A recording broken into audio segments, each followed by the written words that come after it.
green spots on the wing. Just little two iridescent sort of thumbnail size spots. Just where the name comes from. It's a green spotted dove, also known as, my preferred name for it is the emerald spotted dove. You see them quite often just flying away. They're very shy doves. They're beautiful in flight as well. They've got very sort of easily recognizable wings. The whole wing or the whole like a rusty color.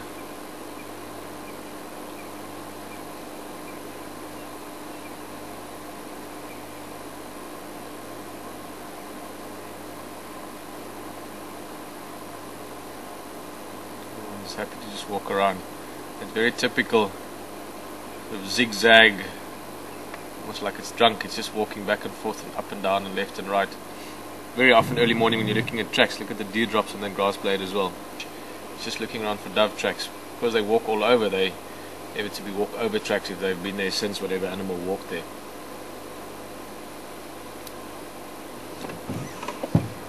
Emerald spotted dove.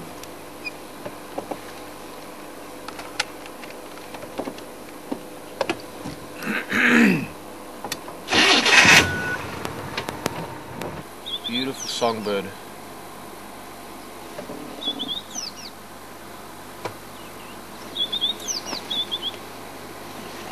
Let's listen to it a bit. I'll tell you more about it now.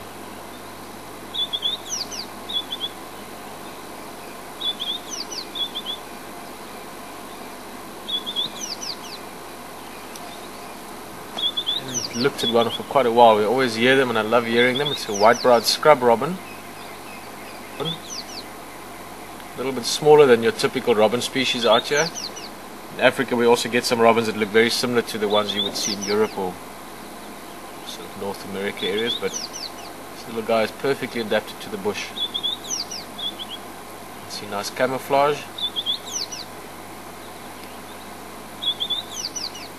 Doesn't need to be bright colored and stick out. He's got that beautiful song to help him display. You see the little white brow there above the eye, as well as the two sort of white streaks on the wing.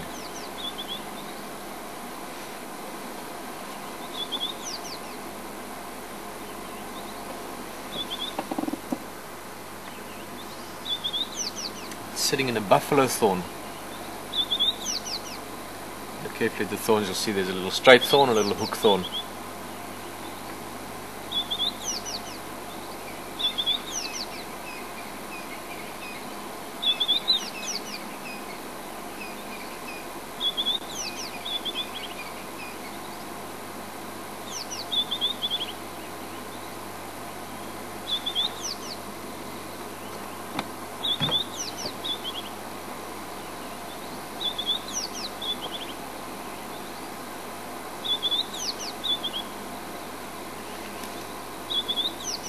The reason it's calling, well, I'd like to believe one of the reasons it's calling as well is just because it's enjoying it. It can make beautiful sounds, beautiful notes, it's got a beautiful song. I think that alone should be enough reason for something to do something. There's also obviously sort of physical benefits from it. This is how they display, this is how they let other robins know that they're in this area in terms of the territory or the area that it feeds in. And it's also the ways the males would attract the females by doing beautiful.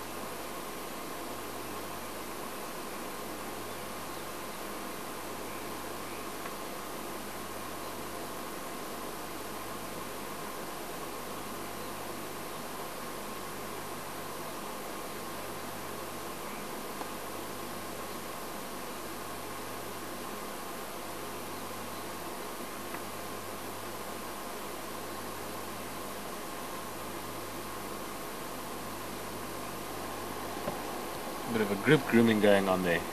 It's interesting how birds, when you think of how they communicate in terms of, obviously they make sounds, Crested Francolin, a lot of noise early morning, late afternoon, but that's more for the benefit of other Crested Francolins, so letting another group know that we're around, this is our area.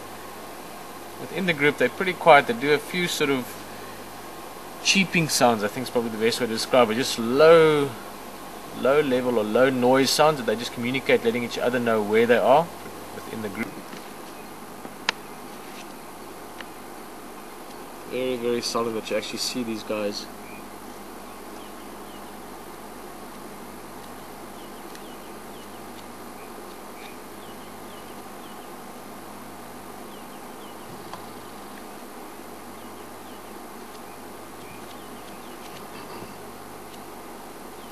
we'll just see the color as it's hopping around.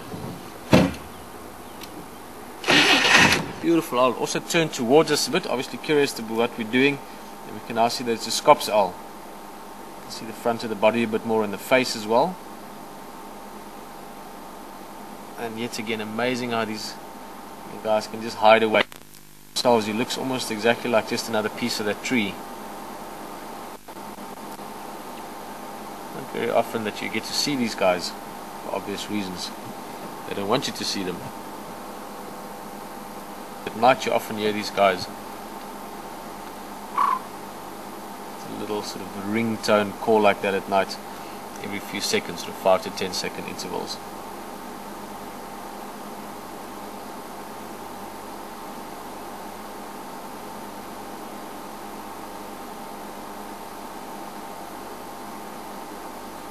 Difficult to always estimate the size of these animals. You don't know how big that tree is, but just to give an idea.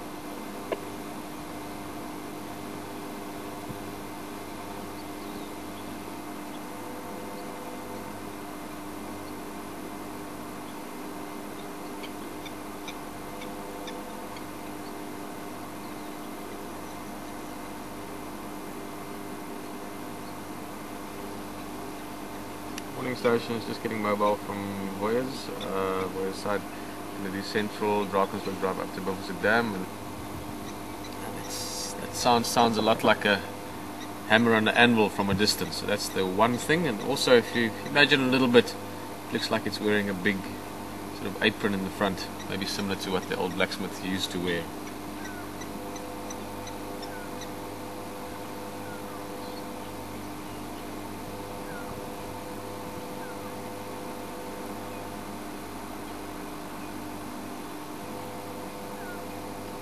They are around quite a bit, you often hear them, but they're typically a bit shy. There's the Drongo still as well, fork-tailed Drongo, one of my all-time favorite birds. Dressed classically just in black, no funny colors or stripes, just a pitch shiny black color and a little sort of dark amber red eye.